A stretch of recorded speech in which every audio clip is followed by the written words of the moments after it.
ఈ మండే వేసవిలో కంపల్సరీగా ఇలాంటి కూల్గా స్వీట్గా ఈ డిజర్ట్ అయితే చేసుకొని ప్రతి ఒక్కరు అయితే హ్యాపీగా అయితే ఎంజాయ్ చేయాల్సిందే. అది ఎలా ఏంటి అనేది ప్రాసెస్ మొత్తం చూసేద్దాం, లేట్ చేయకుండా చూసేయండి. బ్రెడ్, కస్టర్డ్ పౌడర్, కొంచెం నెయ్యి,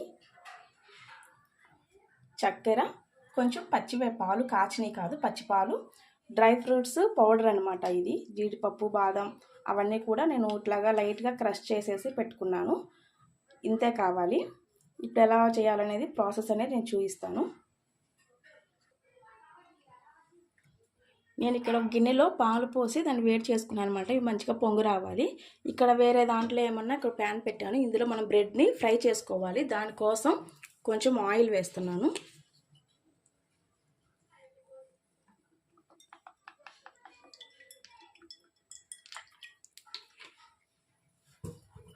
అందులోనే కొంచెం నెయ్యి కూడా వేసేస్తున్నాను.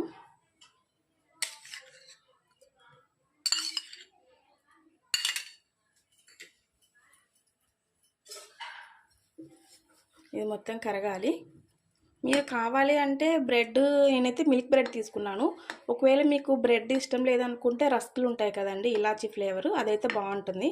మీరు రస్కులైనా సరే తీసుకోవచ్చు. రస్కులు తీసుకున్నప్పుడు ఏంటంటే వాటిని కూడా కొంచెం లైట్గా అనేది, అంటే ఆల్రెడీ క్రంచీగానే ఉంటాయి అవి, కానీ కొంచెం లైట్గా నెయ్యిలో ఫ్రై చేస్తే టేస్ట్ అనేది చాలా బాగుంటుంది. మీరు ఒకవేళ రస్కులు తీసుకుంటే అలా ట్రై చేయండి. నేనైతే మిల్క్ బ్రెడ్ తీసుకున్నాను కాబట్టి కొంచెం ఆయిల్, అంటే ఫ్లేవర్లెస్ అనమాట, అంటే సన్ఫ్లవర్ ఆయిల్ అలాంటివి తీసుకోవాలి.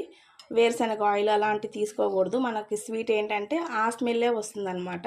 ఫ్లేవర్లెస్ ఆయిల్ తీసుకొని చేయాలి. ఇప్పుడు ఆయిల్ వేడెక్కింది, నెయ్యి కూడా కరిగిపోయింది.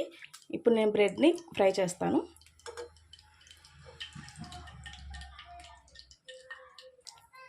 బ్రెడ్ని ఇలా చుట్టూ ఉన్న బ్లాక్ తీసేసి 4 పీసెస్ కింద నేను కట్ చేసుకున్నాను. బ్రెడ్ని చుట్టూ ఉన్న బ్లాక్ అంతా కూడా తీసేసాను అనమాట. అంటే అంత టేస్ట్ బాగుండదు అనేసి తీసేసాను. మీకు నచ్చితే ఉంచుకోండి.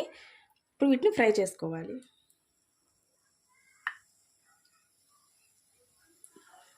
చాలా సింపుల్ అండి. టేస్ట్ కూడా చాలా అంటే చాలా బాగుంటుంది.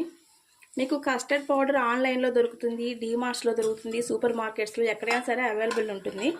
నాకు ఒకవేళ కుదిరితే కనుక నేను కస్టర్డ్ పౌడర్ ఇంట్లోనే ఎలా ప్రిపేర్ చేసుకోవాలనేది చూపిస్తాను. చాలా రెసిపీస్ చేసుకోవచ్చు కస్టర్డ్ పౌడర్ తోటి. ఒకసారి కనుక ఒక ప్యాకెట్ తెచ్చేసి ఇంట్లో పెట్టుకున్నామంటే చాలా అంటే చాలా చేసుకోవచ్చు. ఇంట్లో చేసుకోవడం కూడా చాలా ఈజీ.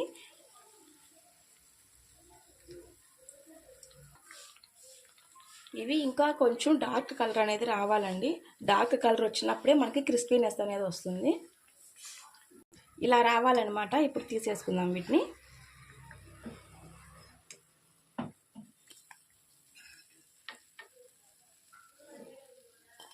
అన్నిటినీ అలానే ఫ్రై చేసేసుకుందాం.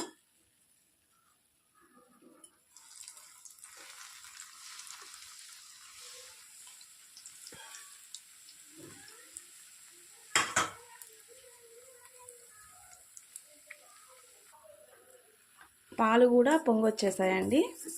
ఇప్పుడు ఇందులో కస్టర్డ్ పౌడర్ వేసేసి ఉండకట్టకుండా మనం కలుపుకోవాలి. మనం ఆ కాగినాయి కదంటే పాలు పొంగొచ్చినాయి కదా, ఇప్పుడు అందులో 4 స్పూన్స్ షుగర్ వేస్తున్నాను నేను. కస్టర్డ్ పౌడర్లో కూడా కొంచెం షుగర్ అనేది ఉంటుంది, అందుకని నేను షుగర్ తక్కువ వేసుకుంటున్నాను. మీకు షుగర్ ఎక్కువ కావాలంటే వేసుకోవచ్చు. మొత్తం కలిసేలా మిక్స్ చేసుకోవాలి. ఈలోపు ఏంటంటే మనం కస్టర్డ్ పౌడర్ తీసుకున్నాం కదా, అది పాలల్లో వేసి, పచ్చిపాలు ఇవి అందులో వేసి మిక్స్ చేసుకోవాలి మొత్తం.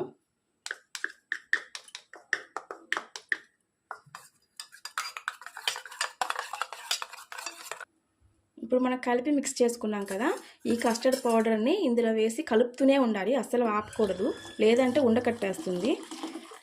ఇలా అది చిక్క పడిన దాకా కూడా మనం మిక్స్ చేస్తూనే ఉండాలన్నమాట. మీ దగ్గర విస్కర్ ఉంటే ఇంకా స్పీడ్గా అవుతుంది, లేదంటే స్పూన్తో అయినా సరే కలపచ్చు, కానీ కలుపుతూనే ఉండాలి ఆ చిక్కబడిన దాకా. మధ్యలో ఆపేయమంటే అసలు ఖచ్చితంగా ఉండగట్టేస్తుంది. ఉండగట్టంటే అస్సలు బాగోదు టేస్ట్, అసలు స్వీట్ కూడా బాగుండదు. మనం ఇందాక కట్ చేసి పెట్టుకున్నాం కదండి సన్నగా ఫైన్గా, బాదాము జీడిపప్పు, మీ దగ్గర పిస్తా ఉంటే అవి కూడా వేసుకోవచ్చు. అవి ఇప్పుడు ఇందులో వేస్తున్నాను అనమాట. కొంచెం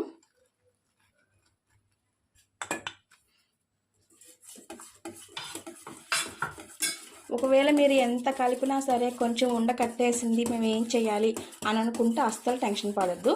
అది పూర్తిగా చల్లారిపోయిన తర్వాత ఒక్కసారి మిక్సీ పట్టేసుకున్నారంటే అది సాఫ్ట్గా వచ్చేస్తుంది మళ్ళీ మామూలుగా. ఇప్పుడు ఇది చూడండి రెడీ అయిపోయింది. ఇంకొంచెం సేపు చూపిస్తాను. కొంచెం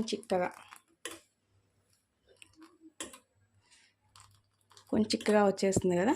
ఇంకొంచెం చిక్కగా అనేది రావాలన్నమాట.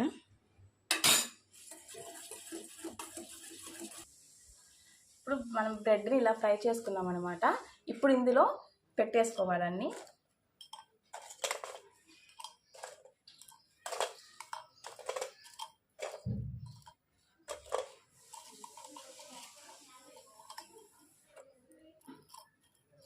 ఇలా పెట్టుకున్న తర్వాత మనం ఇలా కలుపుకున్నాం కదా, ఇప్పుడు ఇది ఇందులో వేసుకోవాలి.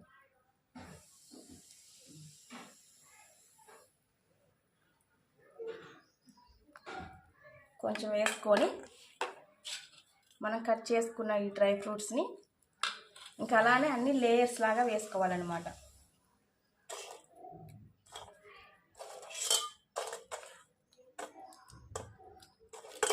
సేమ్ అదే ప్రాసెస్.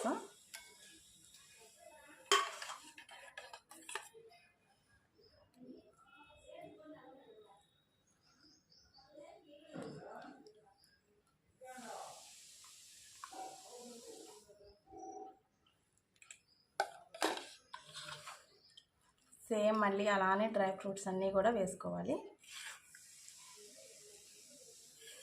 చాలా అంటే చాలా టేస్ట్ బాగుంటుంది. మీకు కొన్ని క్రంచీగా కావాలి, కొంచెం సాఫ్ట్గా, కొన్ని క్రంచీగా కావాలి అనుకుంటే మీరు కొన్ని ఇలా ఫ్రై చేసుకున్న వాటిని పక్కన ఉంచేసుకొని మీరు తినే ముందుగా అప్పుడు కొంచెం పైన వేసేసుకొని తినచ్చు. నేనైతే అన్నీ సాఫ్ట్గానే కావాలి అనుకుంటున్నాను, అందుకే నేను మొత్తం వేసేసుకుంటున్నాను.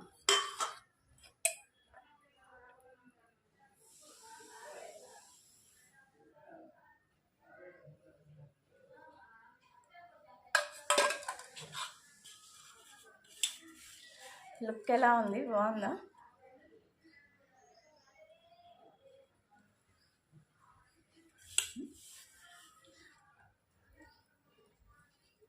చాలా అంటే చాలా బాగుంటుంది. ఇంతేనండి. ఇప్పుడు ఈ ఎండలకి ఆఫ్టర్నూన్ కానీ ఈవినింగ్ 4గా కానీ తిన్నామంటే చాలా బాగుంటుంది. నా వీడియోస్ కనుక మీకు నచ్చినట్లయితే ప్లీజ్ భవానీ మర్రిపూడి యూట్యూబ్ ఛానల్ని సబ్స్క్రైబ్ చేసుకోండి, లైక్ చేయండి, షేర్ చేయండి. Have a nice day. Bye bye.